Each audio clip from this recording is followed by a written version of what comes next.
Well, this is the day that the Lord hath made. Let us rejoice and let us be glad in it.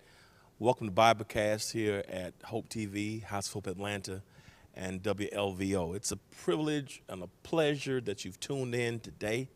I pray that God's choicest blessings upon each of you. God is good, and thank you for tuning in. So do me a favor, won't you contact a friend or relative and a neighbor and let them know that our Biblecast is on the airways. We're in the middle. This is part 2 of an amazing conversation we're having this month on God and sexuality. As you know, last month, our topic was, Lord, I need answers. Lord, I got questions. And we received questions from all over the world. And one of the questions that we're trying to attempt to answer this month basically is a general question, general topic. There's so many questions that came through on what faith and sexuality. And so going to be an important lesson. So everybody who's tuned in today, if this is your first time tuning in, type the number 1 in your chat And that way, members of our Hope Global community will know this is your first time, and they will appropriately welcome you. If you're watching through a platform that will allow you to like, subscribe, comment, or share, please do so now. You help us with our algorithms. Everybody from Apple TV, Roku, Twitch, Amazon, Fire TV, Facebook, the websites, YouTube, thank you for tuning in. You made our Biblecast worthwhile. Listen, do me a favor. You can go onto our website, www.hohatl.org. Click the Bible study link, and you can download the notes that we have that will accompany our lesson today. Listen, family, friends, I am excited, in the words of my mother, tickled pink, to have this conversation today with you. And I have my co-host today who's going to be sharing with us. She is an important part of our church family here, works in our counseling field, our outreach, our community affairs ministry. She oversees several areas, and I'm excited that our community partnerships and our counseling ministry here is made the better because she is a part of our community. I want to welcome to our set today, Pastor Sharice Cross. Hey, Pastor, how you doing? I'm wonderful. Thank you for having me. Well, thank you for being here. I want you to tell the people a little bit about your background in terms of just your experiences and your education, so they will know who you are and why I've invited you to share with me on today. All right. Well, thank you, Pastor. I think you've invited me because I'm a Warriors fan and a 49er fan. You know, he's invited me because Lord Jesus. I'm saved for real, and I'm still saved. She's even with saved, that. but the other part, she could have kept that foolishness to herself. Because I am a licensed professional counselor. I did go to school for to learn mental health, to learn what it is we need to do as clinicians. So I'm clinically trained, but I'm also ordained. But before I was ordained, I received my seminary degree in pastoral care. So I do have those two in common. So I want to mix and, I want to combine our faith and our wellness. So I'm so thankful that we could talk about wellness as it relates to God and sexuality. And so I've been working with couples and individuals for a while now. And when I hear their journey, when it comes to their sexuality, it's a chasm when it comes to faith. So this is a great conversation. But I love that I get to shorten that chasm for them to experience God and who they are sexually. So I'm happy that we can have this conversation. If we are healthy sexually, if we have good sexual health, that helps in our relationships. So that's why this conversation is important. Well, I brought somebody who has been clinically trained and who's helped so many couples in our community here to have these conversations. Very, very important. I'm excited. Please do me a favor. If you're interested in this conversation, you know somebody who needs it, share this link or text them or call them right now and let them know the login right now. It's going to be a great conversation. We started last week.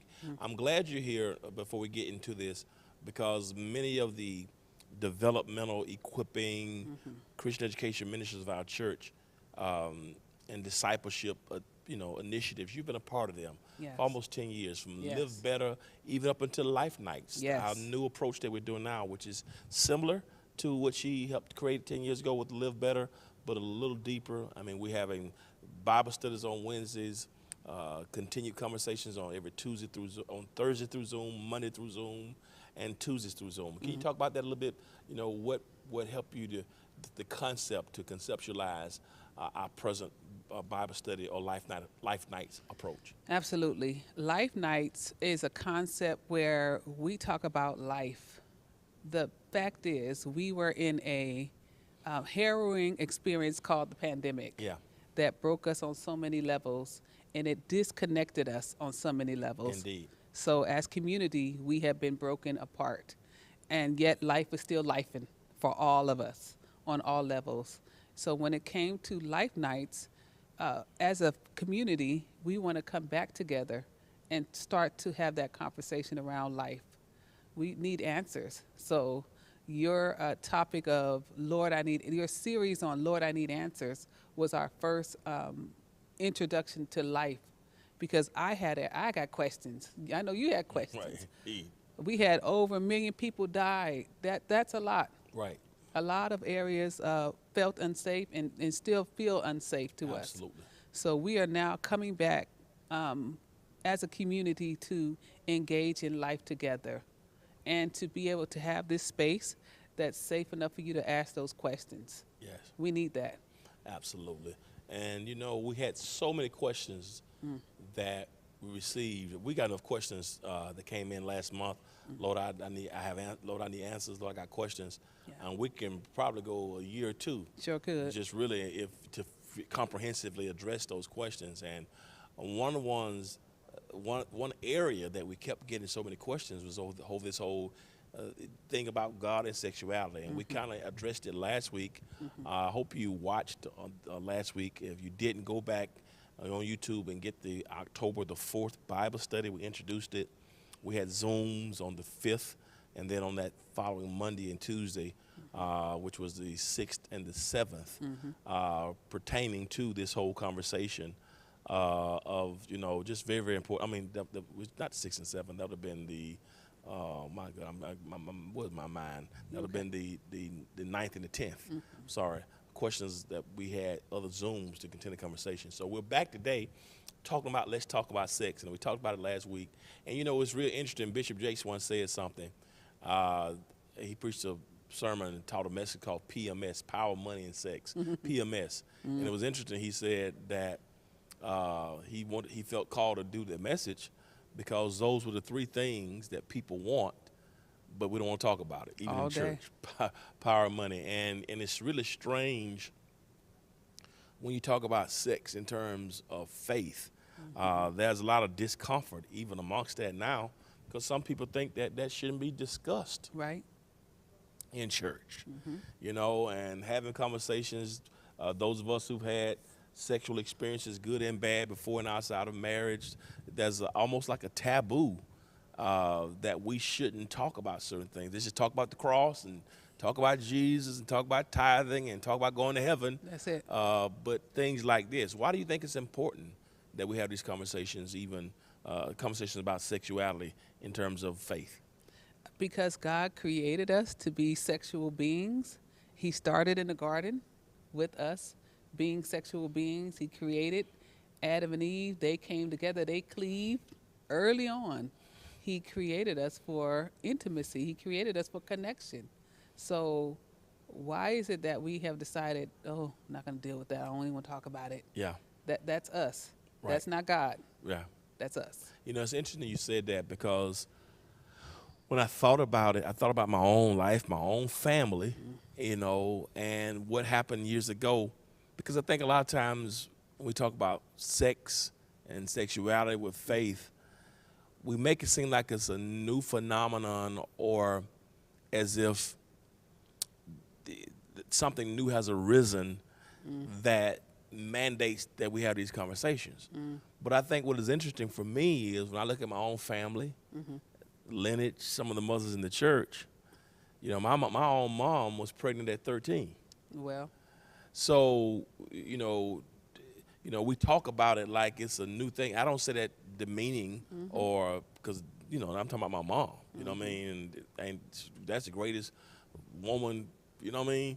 So, you know what I'm saying? So it's like, I think the problem is a lot of things have been suppressed, a lot of things we just don't discuss. But for years, it's not like people in church have levels of sexual activity. they get it in. Yeah, and yeah, but we act like this new generation is so sexual through YouTube and all this stuff. But I just think it's important that we know to not demean the millennials or the Gen Zers, because the truth of the matter is we are really microcosms of what has transpired prior Yes, sir. to us being here. Yes, sir. And I think because previous generations were uncomfortable having conversations about sex, they swept under the rug, we've kind of perpetuated that. Would you agree with that? Absolutely. Absolutely. Dog Catcher Wow. was the song of the day. Come on. That's true. That's Super true. Freak. That Those weren't our songs. Those are our parents' songs. Listen, Well, Betty that's Wright. what y'all listening to. Betty Wright. Tonight is the night that you make me a woman. Come on. That's Betty Wright. You said you'd be gentle with me. What and I y'all was hope you doing? will. Listen, so it's been going a long time, hasn't Yes. it? Yeah. So I think I want to say that because I think we try to embarrass the present generations. Yeah. And there needs to be a sense of disembarrassment. Yes, sir. Oh, goodness. And shame. I'm so glad you said that God made us sexual beings. Yes. And while I'm on that conversation, I think a lot of people, me included and some others, I think it really started with childhood. Yes. I remember we took health in school, and I remember having some conversations in school back then about health, and they talked about the reproductive system. That was the first time, I think I may have been in 8th grade, 7th or 8th grade in health, and they were talking about the reproductive system, yada, yada, yada, yada. But the truth is, with my friends, we had interest in girls before Way then. before that. Oh, You know what I mean? I remember, I think I was in 6 years old when I had my first crush. You know what I mean? And I never forget the first time she touched my hand. I felt like the Holy Ghost came. But we don't have these conversations. And I think a lot of parents are not equipped or comfortable in having conversation with their children. I want you to talk about that, because now I've seen even parents, I don't know if it's taught in health, and some parents, you're able to now decline or Yes. withdraw your children from classes Yes. that talk about it.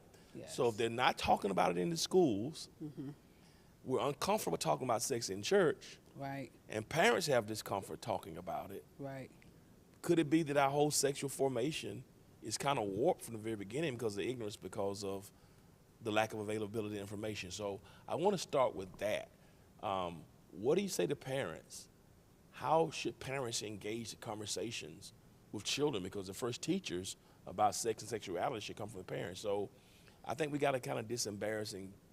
I don't know. I think sometimes parents don't know what to do or say because they weren't taught properly. Absolutely. When working with couples, and then I'm going to go to children, Okay. I often ask, how did affection show up in your house? What did it look like? Wow. So for us, it's not only what our parents said, but it's what they did Right. and what I saw. Wow. So did I see my mom and dad hug, or did I see my mom with whoever she was embrace? Did they say, I love you? How did that show up in your house? Number one. And then we can have that conversation about what that's going to look like in your household. Now, Wow. for our children, we need to start, as you said, 5 years old. Wow. We think that's early. Wow. Now, you're not going to have the whole birds to the bees conversation, but you Right. need to orient your child into what their body is. Wow. What it's on their body. At 5. At 5, Wow. just this is your body.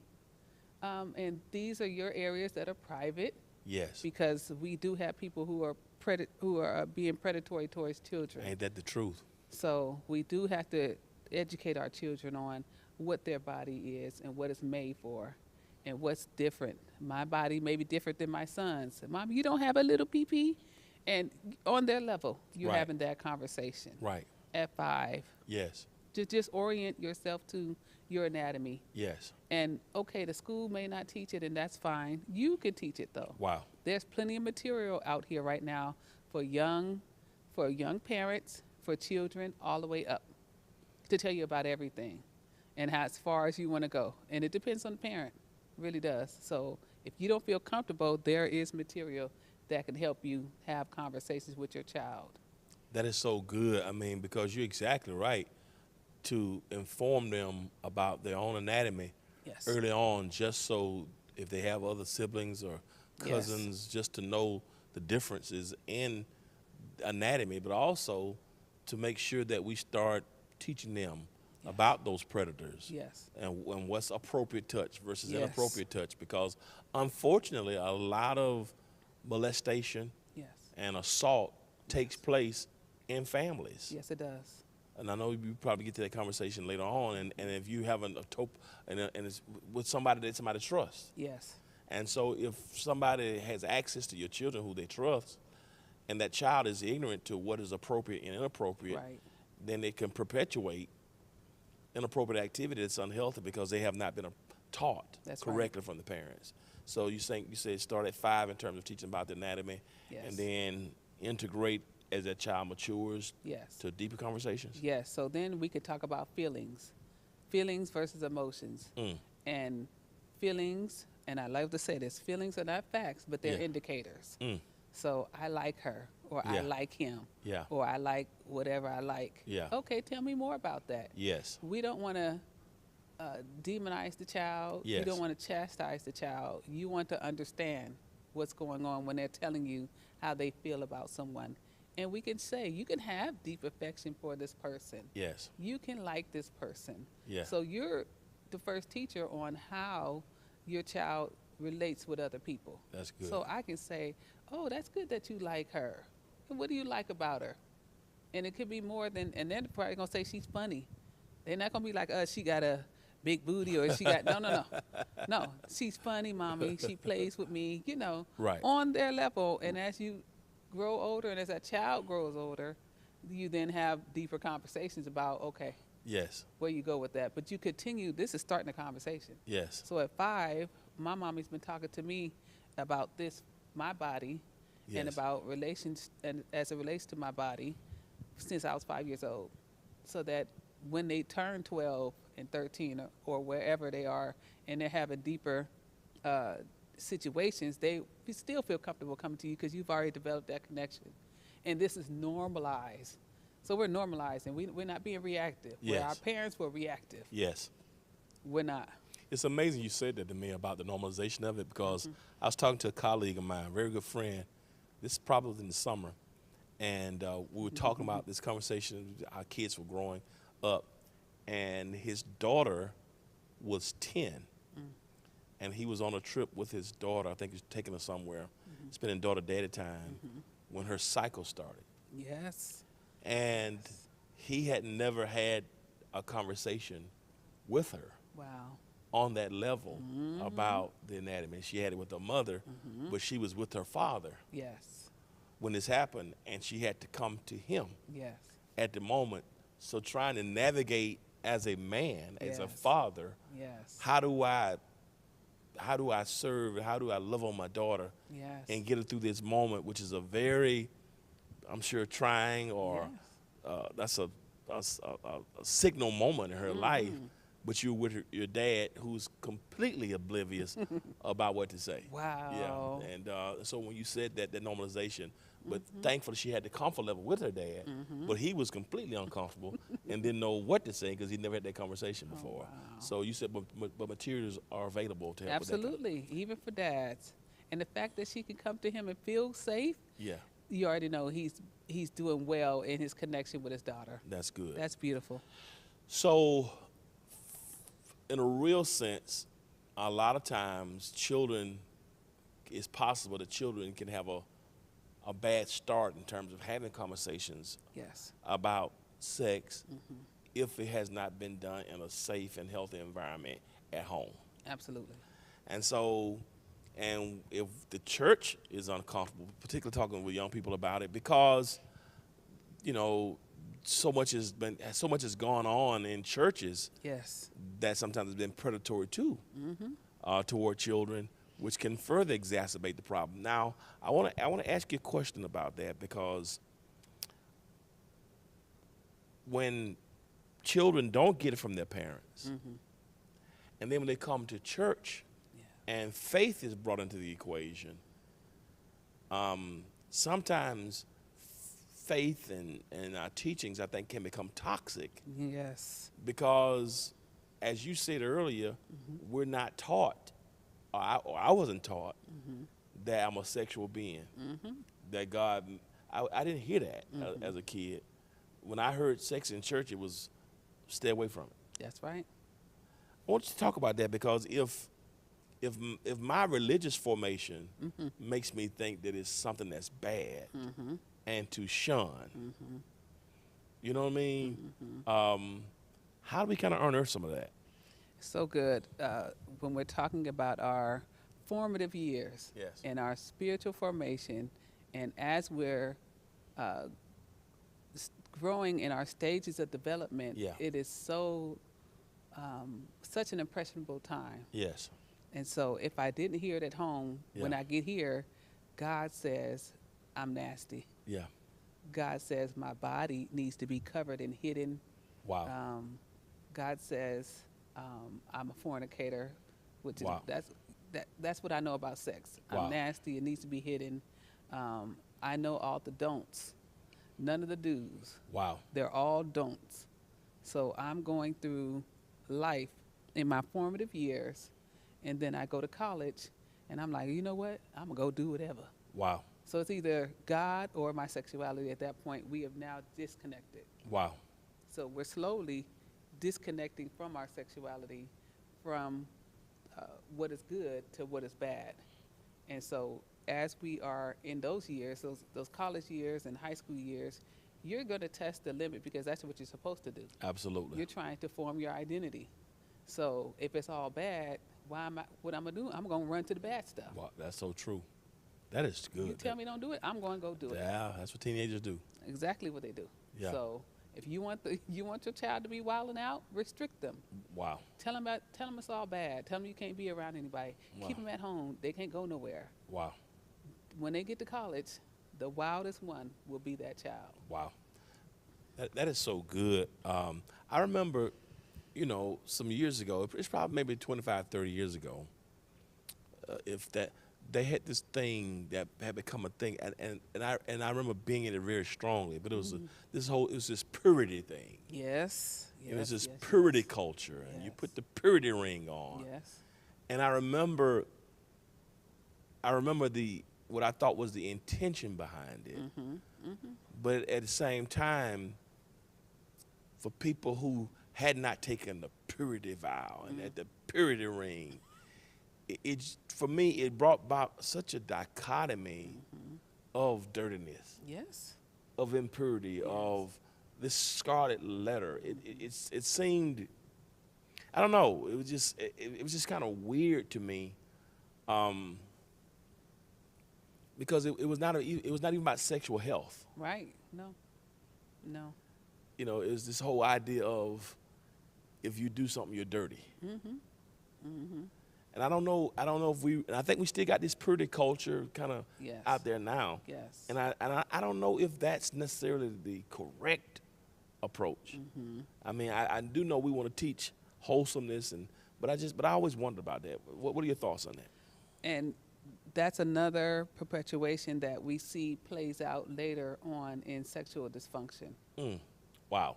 So now you told me stay pure. If you do anything, you're dirty, dirty, dirty, dirty. Yeah. Up until I'm, 20, 23, 20, whatever it is, Right. in your 20s.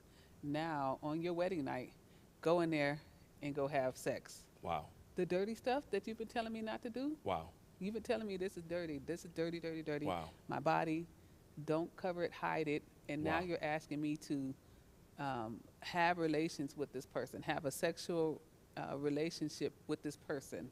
Wow. And on the inside of me, I can't cut it off in a day. Wow. What has been formated in me Wow. all these years. Wow. And then God on top of this is watching. Wow. God is watching. Wow. Wow. So And I don't want God looking at this. wanna look at God, you don't need to see this right now. But right. but it's nasty Right. and it's dirty. Then today though, because he put a ring on it, it's Right. clean. Right. And so mentally, I got to psychologically, somebody has to make that shift How? in the moment, and you've been indoctrinated for all these years. And it's interesting because I've talked in counsel and advised couples too. I've advised one couple some years. This has been some years ago. The wife was still uncomfortable being in the presence of her husband uncovered. Yeah. They've been married like 7 years, and he had never seen her body. Right. And this was a woman, and so I'm looking at him like, Jesus Christ of Nazareth.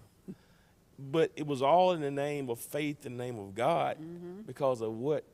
So he could never even enjoy his wife in that way because of how she had been indoctrinated. It sounded like it was almost mental illness. I mean, it's like, Yeah. yeah. So if I don't feel comfortable sexually with myself, how can I allow you to feel comfortable with me? Wow. Number one, Wow. it is. It's Wow. unhealthy for me to feel nasty about myself Wow. sexually. Wow. If I'm not taught to be a sexual being, Yes. then how can I become sexual? Wow. It's just that it's the tension there. Wow. And so now it becomes almost violent. It almost becomes violence to you. That's so to true. Me. That's so true. It feels rape, Yeah. like it's a rape. Where some women, where we've heard, Yes. I just don't want to do it. Yes. I'm not comfortable. I have no enjoyment in this. Wow. Why? Because we've indoctrinated. Could be. That's one area. Could be Gotcha. other areas, but that Yeah. alone Yeah. has really messed us up. I'm glad you said that, because even when you think about women, historically, I think from a faith perspective, in many instances, what I've heard and things I've read, I've been pastor almost 34 years, and I've done a lot in terms of weddings. I've done so many and talked to couples, but it's almost from a sexual perspective that sex in relationships and marriages and relationships has been for the pleasure. This is traditionally thinking, solely for the pleasure of the man. Yeah, yeah. The wife's responsibility is to render your due benevolence Well, to your husband. So it's almost like it's obligatory. It's almost like it's a chore.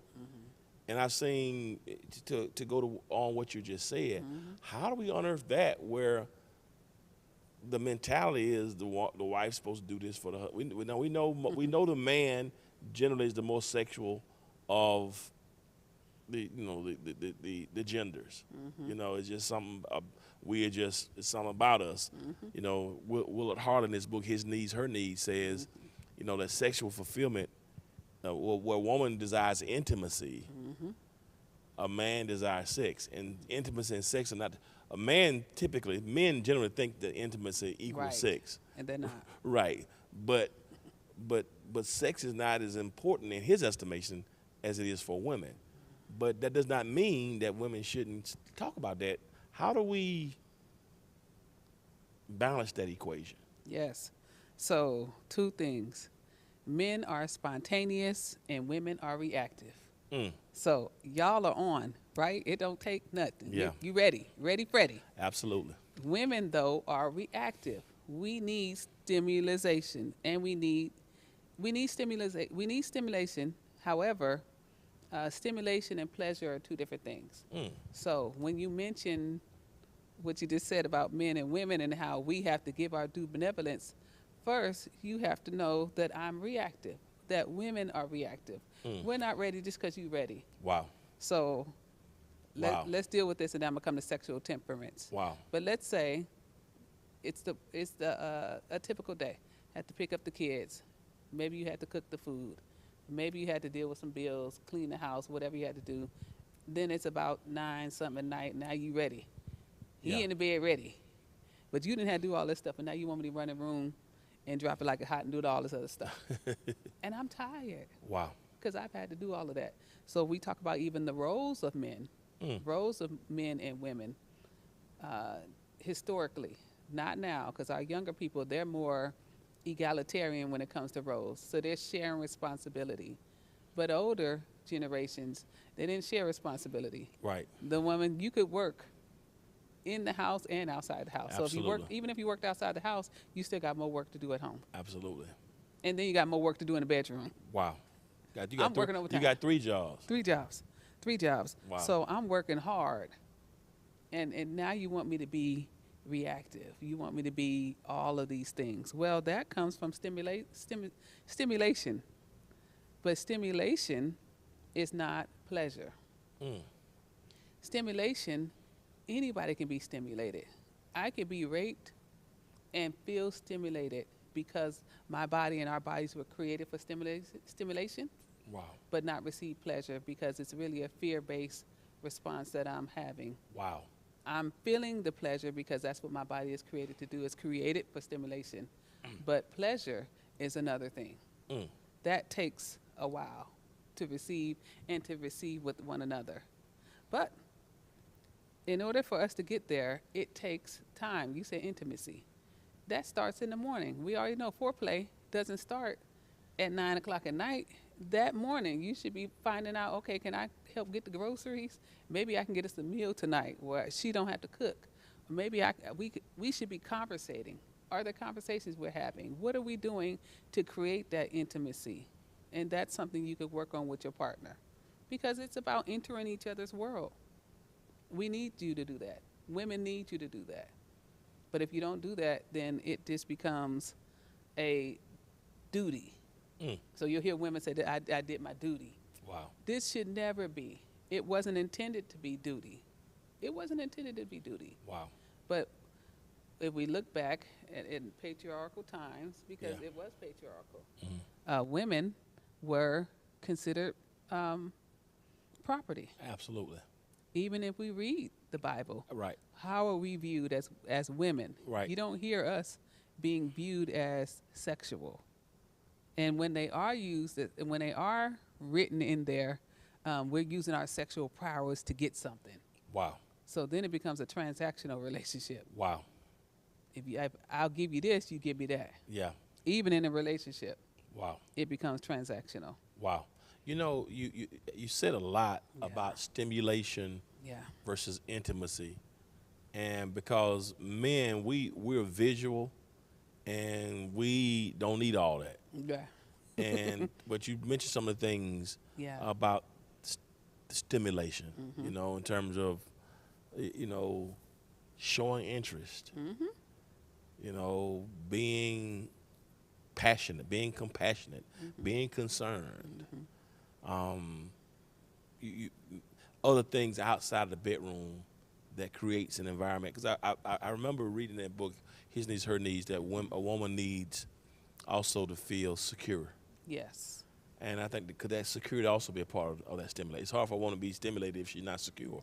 So stimulation, we're going to have pleasure is where we're trying to get to. Gotcha. So So we start with stimulation, yes. intimacy. And then we want to get to pleasure. Pleasure is the goal. Want to get to Y'all pleasure. heard that, fella? Come on. Not just Pleasure y'all. is the touchdown. Pleasure's the touchdown. Okay. It's the touchdown. But you're saying that the woman desires pleasure as well. Absolutely. And it started in the garden. The Bible says they were both naked and unashamed. Yeah. So if we bring that into our context, if one person is in the room and they are naked, I need to see that you also can get naked. Wow.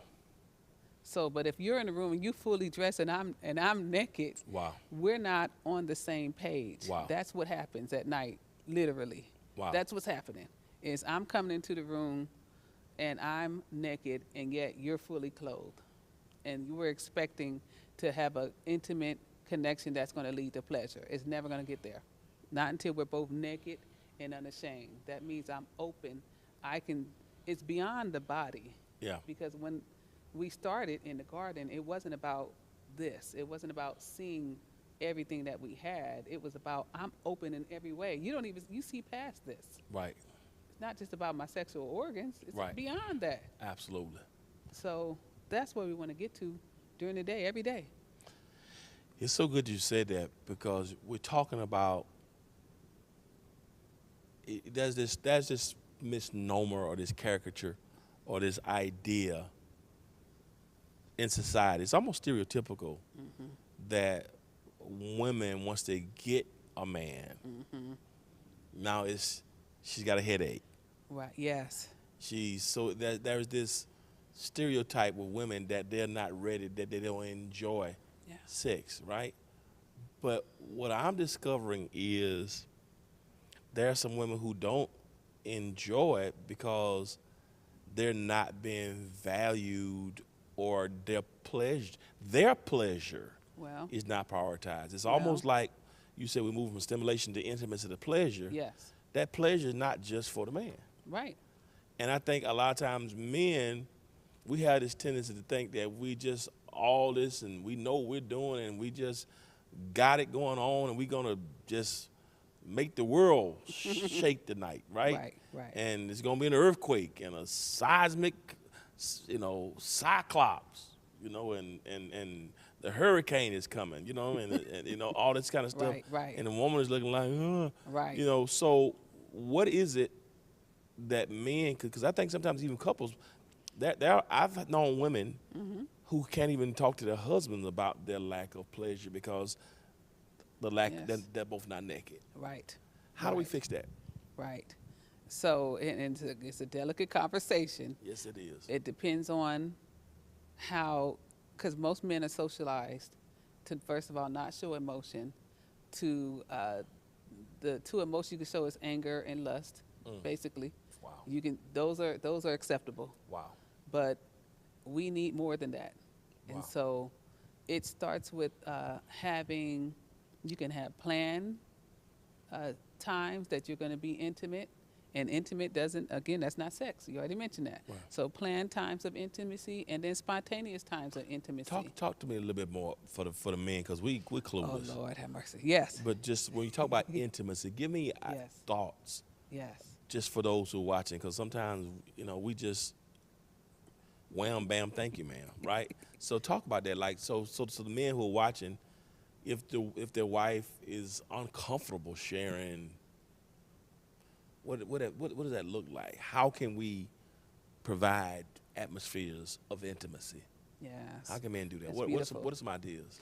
So, if you were to say you want to start the night, start it with a lunch or dinner. You can start with lunch. You don't even got to start with dinner. Start with lunch. Hey, let's go to lunch. Hey, I'm thinking about you. Just want to talk with you and be with you today. We just having a conversation. She's going to remember that. Oh, wow, that was nice. He took me to lunch. That was nice. Maybe at dinner you get her something else, and maybe give her a gift or something that night. Not saying you have to all the time, because Right. that's not what we're doing. Right. But we're just starting to establish that, hey, you want to watch a movie? We can sit and watch a movie. Let's start with the connection and getting close to each other, and then start to say, okay, what is this night going to look like? What do you want to do with this night? But I think I think what you're asking though is what is your sexual temperance and what is mine? Sexual temperament. Sexual temperament. Let's talk about that. That's good. What turns you on? What doesn't turn you on? What works for you? What doesn't work for you? We don't have those conversations. Wow. There are cards. There are flashcards. There are videos. There are apps on your phone that you can use for those. Sexual temperament. Sexual temperament. And plenty of cards, plenty of, I always have a lot of tools to give people, but that's one. So, because it may feel awkward. So what if you both took that quiz, because it's a quiz. You can take a quiz and, hey, let's talk about this. What do you think about this? And what do you think if we tried this tonight? Or can we try this next week? Maybe tonight's too soon. Maybe next week. What do you think if we tried this? Let's talk about how that looks. Until it gets comfortable. Because this is the most intimate person you're with. They are the only person who sees you this way. Should be. So it's about digging deeper into that relationship. But for me to do that, we're going to have that conversation. It may feel awkward, may feel weird, but you can do it. You all can start I want y'all to start looking at these different tools. I think it's helpful. Women, we're going to get all these tools. You know us, we got it all. But we want you all to start looking at these tools so you can find ways to connect with her. You made a good point about this is the only person that you should see that this is the person that you're going to see this way. The only person, or should be. Should be. And I think that's a great nugget for me to kind of keep unpacking there, because a lot of times in relationships, and it goes men and women, but typically a lot of times, if a man or a woman has been fraudulent, if a man or woman has not walked in monogamy, if they've violated the relationship by bringing somebody else into the union, and when that happens, when somebody has violated the vows, violated the union, and basically contaminated the vows and relationships, I think a lot of times men don't realize, but women too, but I want to talk to the men, of just the scars and what that does to the relationship, and how sometimes that can affect the intimacy and the stimulation Absolutely. because of the breach. Yes. Talk about that for men and women who have caused breach, who've caused harm, and they want to just move beyond it. Yeah. Some guys who understand what I'm saying. We just want to apologize Right. for the breach, thinking just that the apology eradicates or erases the damage or the residual effects, not realizing that breach can be possibly fatal Yes. to the intimacy. Yes. Therefore, there won't be any more stimulation or pleasure. Can you talk about that for a moment? Yes, it's so good. We are now in a society that divorces very quickly, Yeah, first of all, absolutely. very quickly. Absolutely. Or in a relationship, you can have, there's so many flags. There's a flag for everything, right? So one thing I'm thinking about is just the loss that happens. The loss of the ideal of what our relationship was. Jesus. So there's grief there, Wow. which I don't think we look at. Jesus. This is a grief process that we're in now. And I may feel a myriad of ways for a while. Like you said, I just want you to get. I said sorry. I'm here, ain't I? You know, no. I'm in a grief process at this point.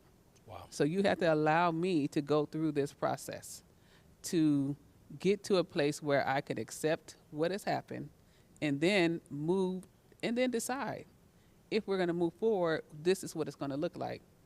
I always say now there's an opportunity for a new beginning, which is a beautiful thing, because now that that is the roughest, the worst thing we probably could have went through as it relates to our intimacy. We now have a chance to create a new understanding of what our intimacy is. Now we can really talk about what are the expectations on both of our sides, and not to say, but first taking ownership of that. So the first thing, let me go back. First thing the person who caused the breach needs to do is take ownership. Number one, take ownership. Number two, allow that grief to be what it's going to be and be there. How would you be with somebody who's lost somebody? My God. Be the same way with that person who's experiencing that. Even if you don't feel it, that person does.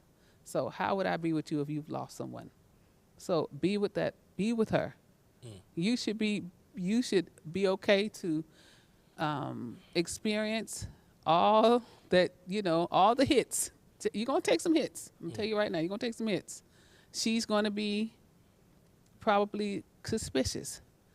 You have to be okay to allow her to see everything, be open to everything until she gets to a place where she feels comfortable with where you are, and continue to just be there. And then allow her, let her make the moves, not you. You don't get to. You lost that. Wow. Lost it. Until you start to repair. So now we're repairing. But first you got to allow me to heal, because it was a breach. So now I need time to heal. It's no getting over nothing. I'm in the grieving process. So allow me to have that. And you should be too, because you also have a loss. Now, if you want this back, you want this relationship back, what do we need to do? Because you can ask that. What do we need to do to get where we need to be? And then you both start to have that conversation. And you can create you can create something even better. Because obviously there was something going on that we couldn't talk about it. And you went your way. But now it should be an area of freedom. Wow. Hey, hold me accountable. This is an area where you can hold me accountable, even though we're all responsible for our own actions. But here's an area where you can hold me accountable. Here's where I felt whatever I felt. So it's another level of intimacy, even though it felt like a breach. It can be turned around. Now, that's work. I'm saying all this, but this is years. It may be a year, maybe a couple years of work to do. So I don't want anybody to think it's just like that. It's not. It's interesting because typically in my experiences, it's easier for women to move on than it is for men. My goodness. I don't know. It's just something about the psyche or how, I found it in my experiences. And I think you mentioned a word earlier that I thought was so important. It is nuanced, but it's still the same. When that breach has taken place, that is a type of trauma. Yes, it is. Yes, it is. I don't think we see infidelity Yes, it is. as trauma. It is. I think sometimes, we can have justification or whatever, but the traumatizing effects of that to a person who's unsuspecting. Can you talk about that for a moment, those who felt trauma as a result of Absolutely. Yeah. And that's where what you thought is not. That shifts your whole paradigm So my whole world and even worldview may be flipped upside down based on what had happened and what's happened. It could be, depending on how I view this relationship and this person, it could be very traumatic. So that person then has to decide, you may need to talk to somebody. It may be time for you to talk to somebody individually and then as a couple, because sometimes we think, okay, we need to go to couples, you need to do that, but sometimes there's some individual work that also needs to happen that would help and benefit for you too. So, but absolutely it could be traumatizing, Yeah. and it's not something that you just get over. It's not. Yeah. I think it's too. I think it's good too, because a lot of times when there's been a breach or somebody's moved outside of their vows, it's not always because there's a lack of sexual Yes. fulfillment or intimacy Yeah. with their partner. Right? You know, I think that the notion is for that person to blame themselves, like if I could have done more. I think there are times when something can be lacking, Right. but every breach is not the person who's been violated. Typically, a lot of times will take the blame or question themselves. What could I have done differently? And that's a level of trauma as well. Yes, it is. Now, let's talk about the trauma, because like I said, it's very nuanced. People who have been traumatized or abused sexually, whether it was in a childhood or through an assault, you know, in their 20s or whatever, that are still affected. Yes. And so future stimulation, future intimacy, future pleasure Yes. is still kind of thwarted, and sometimes more difficult to experience because of trauma. Absolutely. What do you say to the people who are watching, who have experienced assault or trauma Yes. that's affected them sexually in their present life? Yes. So first thing I would say is to seek therapy. That is an area where you do need a licensed clinician to work with you, and also you may need a sex therapist. And there are sex therapists that can help. I think we think sex therapists are just for a certain area. No, sex therapists work with those who have been traumatized either or have PTSD from different types of sexual trauma. And so we think, oh, they're just here. No, sex therapists help you work through your sexual understanding of yourself after your agency has been taken from you. So the issue with sexual abuse is my agency, my autonomy has been forcefully taken from me. And at the most vulnerable space and time. And now I'm asked to go into another relationship, disregard that, and be in an intimate space and be vulnerable. And yet I still recall these things, my agency and my autonomy that was taken away. Because when you're in this sexual moment, it's a very vulnerable time. I should be open and trusting. Well, I could have been with this other person, but they took advantage of me. And how do I know that you're not taking advantage of me? Or I'm feeling something, even while we're in the moment, that's bringing me back, which is PTSD. It brings it back. It brings it back. And so that is something that has to be worked out. That this is not that. This is not that. It's something to work out. I think that's so important, because I've seen a lot of couples, and I try to use, you know, I'm not a licensed counselor. I think we have to be clear on that. I think in the past, historically, we looked at the preacher as the one-all, cure-all. Yeah. I can give spiritual guidance. I can give wisdom. I can give the Bible. I can give experience. You know, wisdom doesn't always come from a degree. I can give my experiences. I give best practices. I can give what I feel, you know, the Bible is saying. I give, you know, but some things require a deeper level of specialization. And what I've discovered, I've had experiences where the wife or even the male were uncomfortable. I've seen couples get married and be together and have not shared past traumas. And so you marry somebody never knowing they were traumatized after we've said I do. And so you're trying to figure out what's going on. Right. And more is required of you.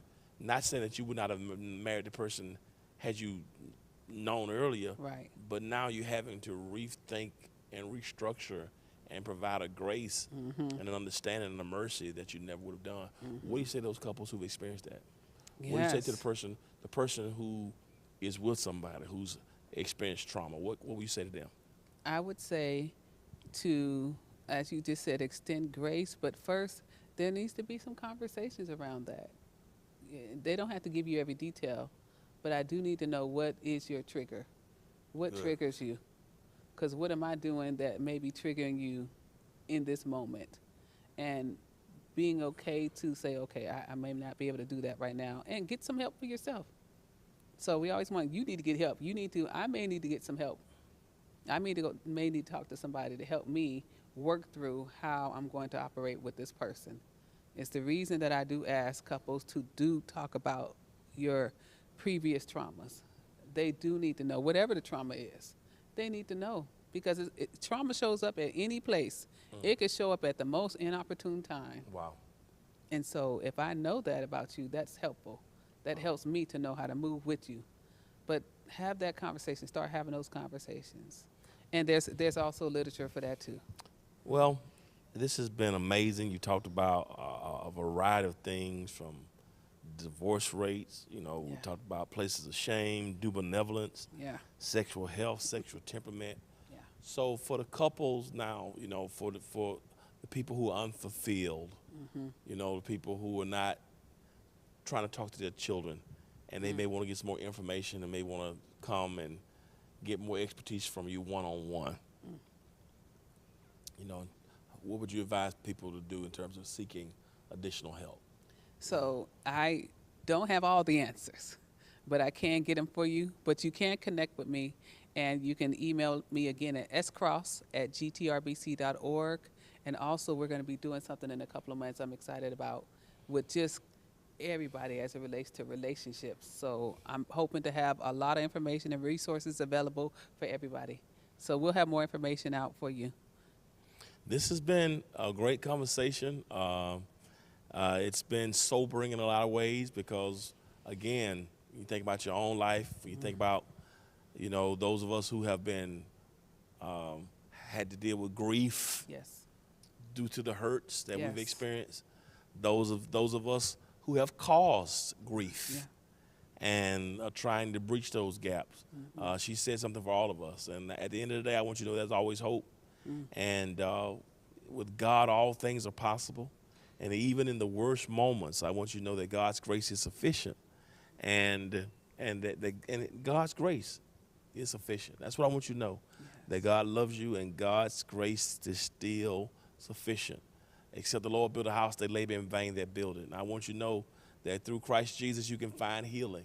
And I offer that to you. I offer you. He promised to give us life, and that we can cast our cares upon him.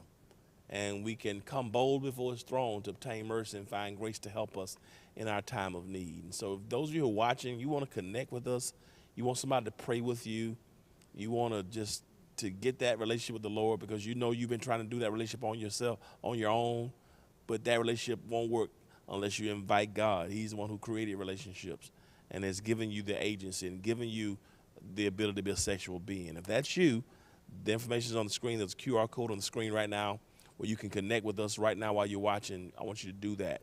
Please, ma'am, please, sir, you can connect with us right now. Connect for prayer, to have a relationship with the Lord Jesus Christ. I want you to do it. If you're looking, again, for counseling, Pastor Cross, information is right there on the bottom of the screen. And she can give you resources that will help you if you have been affected by anything that we discussed today.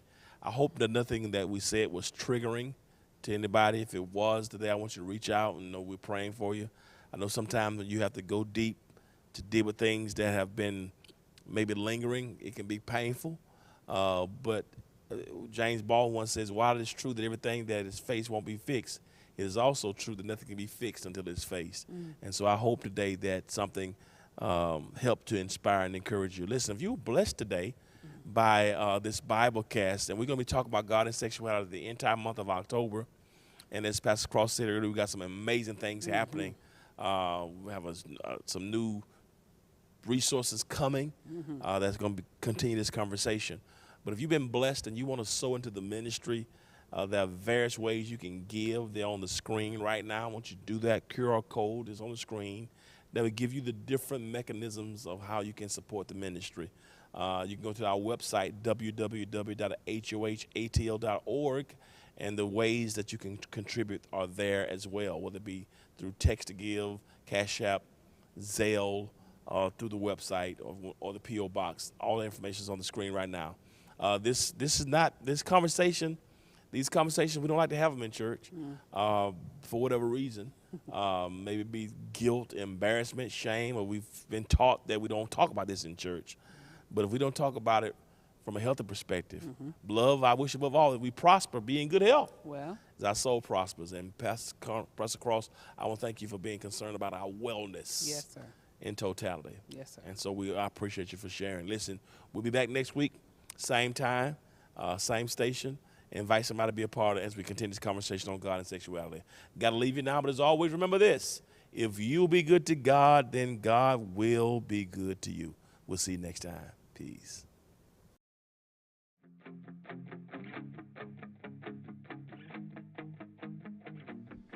You want me to? Don't do that. Just don't start that this week. You no, sure? please. Because they had said it's a lot. We got a lot. Come on, let's go. Well, hey family, this me and Crystal are here again, and we got some things to tell you. Yes. So we want to welcome all of our new members who just completed our virtual spiritual boot camp.